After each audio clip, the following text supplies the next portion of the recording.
Hello दोस्तों, आपका DL तक में स्वागत है। आज जो घटनाएं हो रही हैं, जो देवरिया का जो कांड है, उसमें कुछ पेचीदा मामला धीरे धीरे से बढ़ता जा रहा है। मैं पिछले वीडियो में भी आपको बता चुका था कि प्रेम यादव जो ज़मीन लिखवाए हैं, बैनामा करवाए हैं, वो न्याय संगत है कि नहीं है।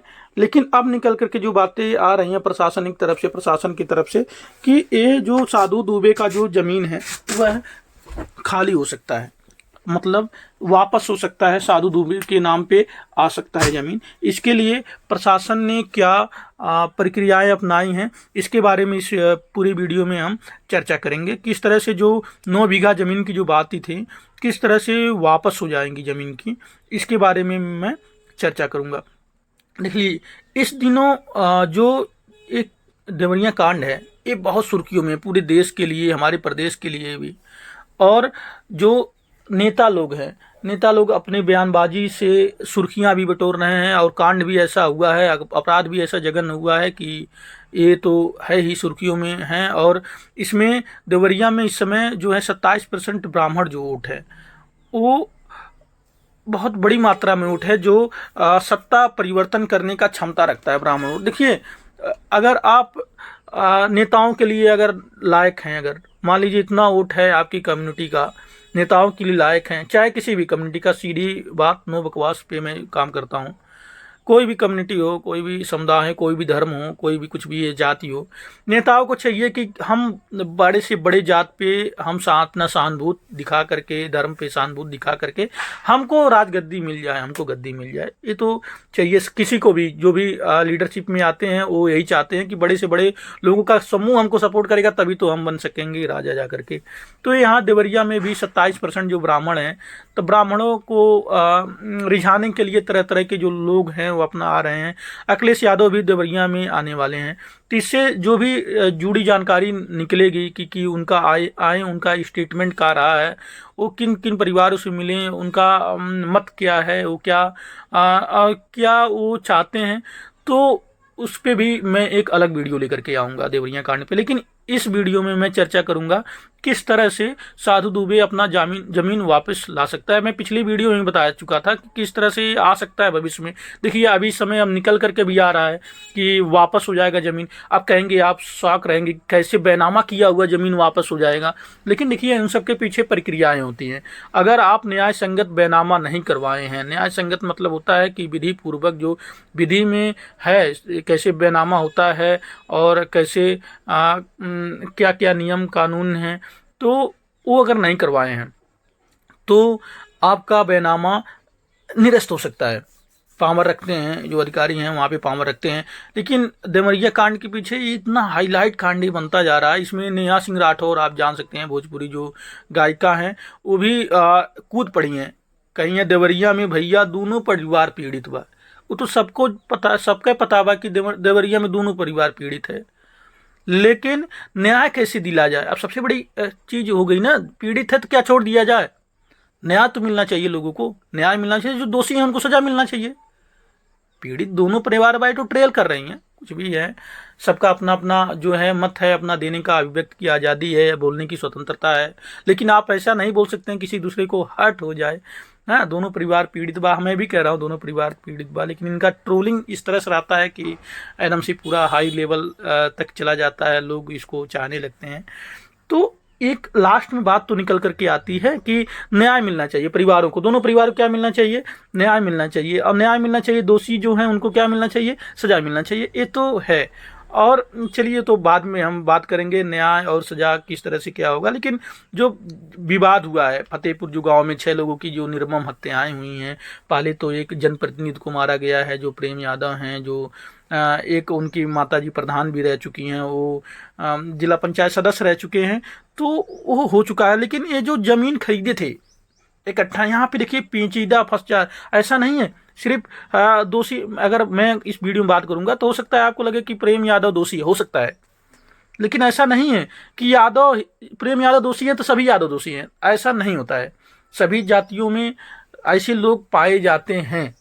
अब हुआ क्या, इसके बारे में थोड़ा सा आप सुन लीजिए कि प्रशासन अब सामूहिक जो हत्याकांड के शिकार सत्यप्रकाश दुबे का जो भाई हैं ज्ञान प्रकाश दुबे से खरीदी हुई बेनामा निरस्त करने की जो तैयारी चल रही है उसमें सफलता धीरे धीरे पाना शुरू कर दिया है। प्रशासन को इस एक एक ऐसी ऐसी कड़ी मिल रही है जिससे वो सफल हो सकते हैं, क्योंकि उनको वापस करवाना है। ये प्रशासन एक तरह से मुझे लग रहा है कि लग गया है प्रशासन की जमीन को वापस करवाया जाए। कैसे, इतना पैसा कहाँ से आ गया कि 9-10 बीघा जमीन इकट्ठा हो खरीद ले रहे हैं? तो हुआ क्या? तो जो प्रशासन कह रहे हैं कि जो अभी तक जांच हुआ है वहाँ भटपारा रानी की जो तहसील की क्षेत्र की जमीन अभी है वो खारिज दाखिल नहीं हो पाया है। खारिज दाखिल मतलब अभी नाम पे नहीं चढ़ पाया है प्रेम यादव के, तो वहाँ पे मामला अभी पेचीदा फंस सकता है। जब तक खारिज दाखिल नहीं हो जाए तब तक भी पेचीदा मामला है। दूसरी चीज़ है, जो लहड़ा गांव की जो ज़मीन थी रजिस्ट्री 2 दिन तक रुकी थी। क्यों रुकी थी ज़मीन? देखिए, आप रजिस्ट्रार के यहाँ जाते हैं ज़मीन का बैनामा करवाने और बैनामा नहीं होता है। रजिस्ट्रार कहते नहीं हम करेंगे। इसमें मुझे थोड़ा सा दिक्कत लग रहा है कि आपके ये लिखे कैसे हैं, इतनी महंगी जो ज़मीनें हैं मालियत लगती है। ज़मीन की क्या लगती है? मालियत लगती है। मालियत कितना था? 1,30,00,000 की मालियत थी। जब उसको जोड़ा जाता है मालियत आता था 1,30,00,000 की मालियत है। तो 1,30,00,000 आपने जो विक्रेता है उसको दिया है कि नहीं दिया है? यहाँ मामला फंस गया था। तो ये अकाउंट में नहीं डाले थे, दिखाना पड़ता है। ये कह देंगे कि नहीं हम तो हाथ में दे दिए, तो कहेंगे नहीं आपको पैसा हाथ में मत दीजिए। आज अच्छा हो सकता है आप कैश भी दे दें, आप अकाउंट में डालिए, उसके व्यक्ति के अकाउंट में डालिए, आपको प्रूफ भी तो रहे, हमको भी प्रूफ रहे। ऐसा नहीं कि हम आगे चल के फंस जाएं, वो कह दे कि नहीं हमारे अकाउंट हमको हाथ में नहीं दिए थे। कौन साक्ष्य है? जो विक्रेता है कह देंगे हमको हाथ में नहीं दिए थे, तो हम गए थे आधा बीघा लिखने के लिए, 1 बीघा लिखने के लिए, हमारा 10 बीघा लिखा लिए। तो ये सब क्या किए, 2 दिन में एक अकाउंट खुलवाए और साधु दुबे के नाम से, और उस अकाउंट में 10 लाख रुपए जमा करवा दिए। 10 लाख ट्रांसफ़र करवा दिए, जमा करवा दिए। तो अब ये बैनामा हो गई ज़मीन 2 दिन। उसके जो गवाह हैं वो कौन से गवाह हैं? जो सामूहिक हत्याकांड का जो मुख्य आरोपी बताया जा रहा है अभी तक, आरोपी नवनाथ मिश्रा उर्फ पट्टू जिसका नाम है, जो हमेशा दाहिना हाथ रह चुके हैं। जय वीरू की जोड़ी में कहता चलाया, उनकी वो सब एक जोड़ी थी, रह चुकी हैं। लेकिन उनकी पत्नी जो नवनाथ मिश्रा है इस समय रो रो कर करके बुरा हाल गए हैं। हमारे तो परिवार उजड़ गया, हमारा घर भी सही से नहीं बना है और सब भी नहीं है।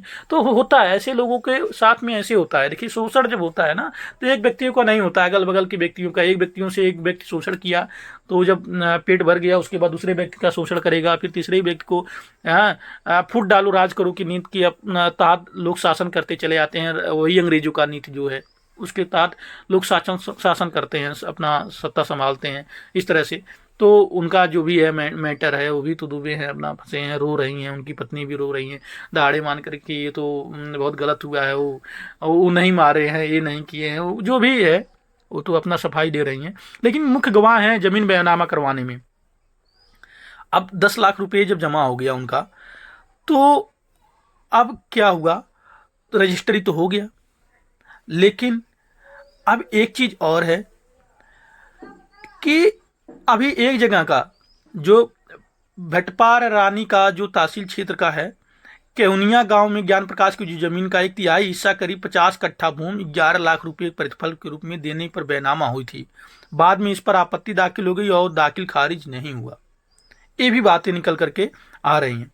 ये इन दोनों मामलों पर राजस्व विभाग के आला अफसरों की जो नज़र है इस पर पड़ गई है और रजिस्ट्री के सभी जो कागजात हैं मुख्य राजस्व अधिकारी ने कार्यालय में तलब कर लिया है। अब यहाँ पर थोड़ा सा किसको मिल गया है, किसका बयान यहाँ पे महत्वपूर्ण हो जाएगा। अब क्यों इसी विवाद की वजह से 6 लोगों की हत्याएं हुई हैं। आप मानिए ये बहुत बड़ी विवाद हो गया।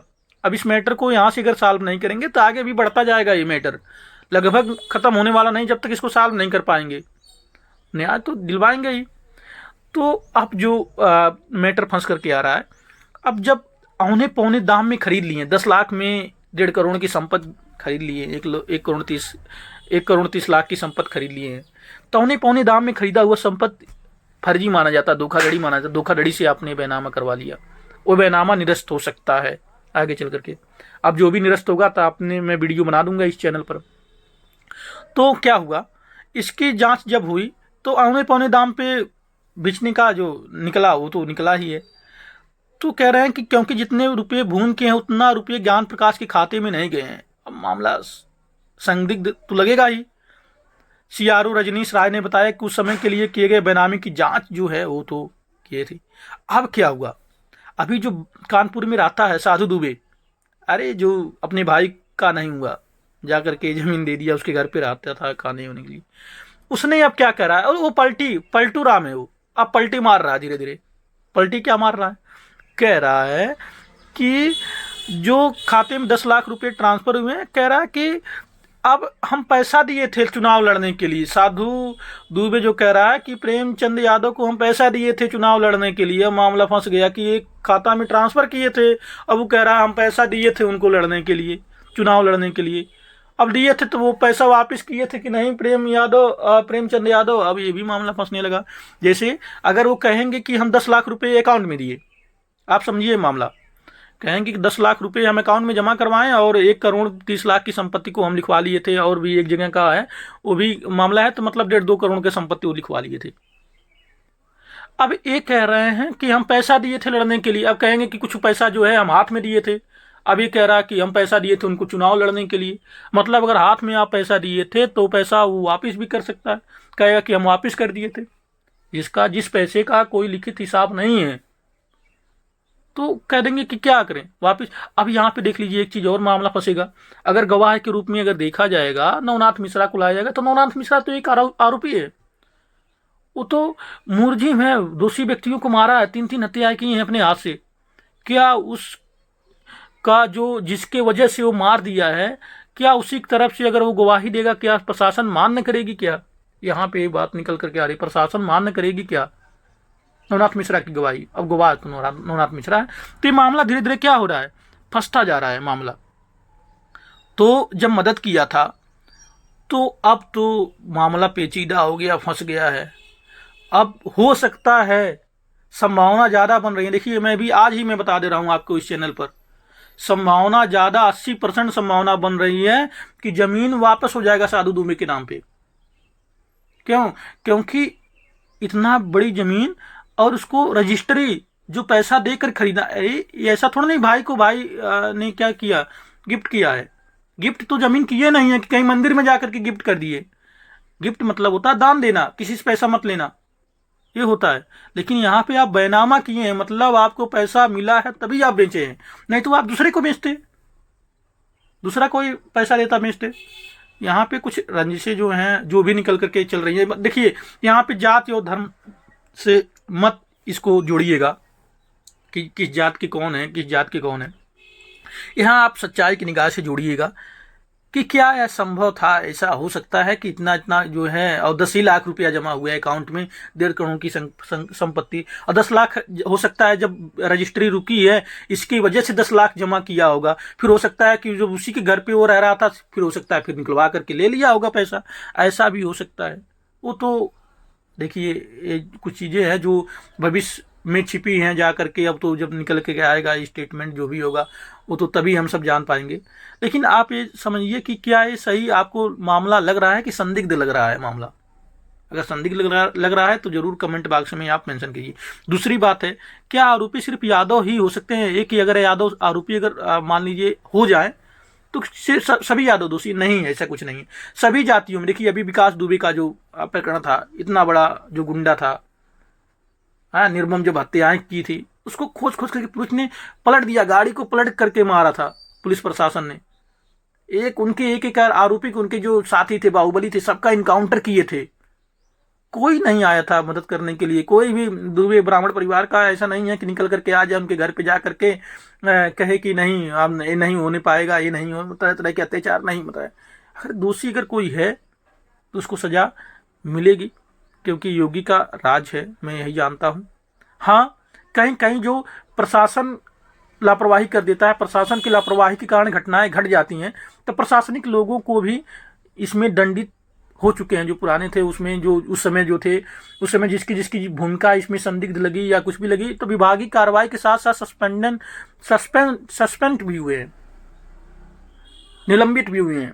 निलंबित हुए हैं वहाँ पे, चाहे लेखपाल हों, चाहे तहसीलदार हों, या चाहे पुलिस हों, या हल्के के दरोगा हों, जो भी हैं, बहुत से ढेर सारे जो सरकारी कर्मचारी हैं उनके ऊपर सस्पेंशन का ऑर्डर भी आ चुका है। अब इस मामले में अब जो भी अधिकारी हैं अपना वो ऐसा कुछ भी नहीं छोड़ेंगे जिससे उनको सस्पेंशन या उनको विभागीय कार्रवाई का सामना करना पड़े। जो भी न्याय संगत उचित लगेगा, विधिक पूर्वक जो भी रहेगा, क्योंकि विधि है हमारा जो देश चलता है ना, संविधान के अनुसार चलता है। हमारे देश जो चलता है ना, धाराओं के अनुसार चलता है, नियमों और कानूनों के अनुसार चलता है। ये मौखिक रूप से बासबाजी और बयानबाजी जो उलझाते हैं ना, उन नेता लोग अपने फायदे के लिए उलझाते हैं कि मेजॉरिटी को हम ज़्यादा से ज़्यादा क्या कर लें, अपने तरफ कैप्चर कर लें और हम नेता बन जाए, हम राजा बन जाए। तो नेता, लेकिन जो देश चलता है, हमारा देश जो चलता है वो कानून विधि संगत जो चलता है। तो कोई भी दोषी हो, कोई भी जात धर्म का हो, तो हम सबको खड़ा रहना चाहिए साथ में उसके, कि जो निर्दोष है उनको न्याय मिल जाए और दोषी जो है उनको सजा मिल जाए। इस आधार पे अगर हम खड़ा होंगे तभी हम भाईचारा की भावनाओं को एक साथ में लेकर के चल सकते हैं। तो हम कह सकते हैं भाई भाई हैं सब, भाईचारा की भावनाएं बरकरार हैं और सब है। लेकिन अगर एक धर्म को उठाकर कोई भी हो, चाहे आप ब्राह्मण परिवार की तरफ से जो आ रहे नेता उनके उनके लिए भी हो, चाहे यादव परिवार के लिए जो नेता आ रहे हैं उनके लिए हो, या दोनों के लिए भी सही भी है, दोनों परिवार के लिए संकट है, दोनों परिवार के लिए भी सही है। लेकिन एक दोनों के बीच के निष्कर्ष एक कड़ी ये निकलना चाहिए, जो दोषी हैं उनको सजा जरूर मिले और जो निर्दोष हैं उनको न्याय मिलना चाहिए। दोषी कौन है, निर्दोष कौन है? बड़े बड़े से जो लोग आला अधिकारी बैठे रहते हैं, बहुत पढ़े लिखे रहते हैं, बहुत बुद्धिमान लिखे रहते हैं, बहुत समाज सेवी भी रहते हैं, बहुत से बड़े बड़े इतना है हम सब सोच से भी ऊपर काम करते हैं। अधिकारी जो लोग हैं हम सबके सोच से भी उन सबका ऊपर काम करता है जो भी है। तो वो अपना काम करेंगे बखूबी ढंग से जो भी होगा, तो शायद क्या नाम है इस मामले में न्याय मिल सकता है। इसके लिए जो प्रक्रियाएं हैं वह प्रारंभ हो चुकी हैं। तो जो भी अगला वीडियो रहेगा उसको मैं आपके लिए चैनल पर लेकर के आऊँगा। तब तक के लिए जय हिंद।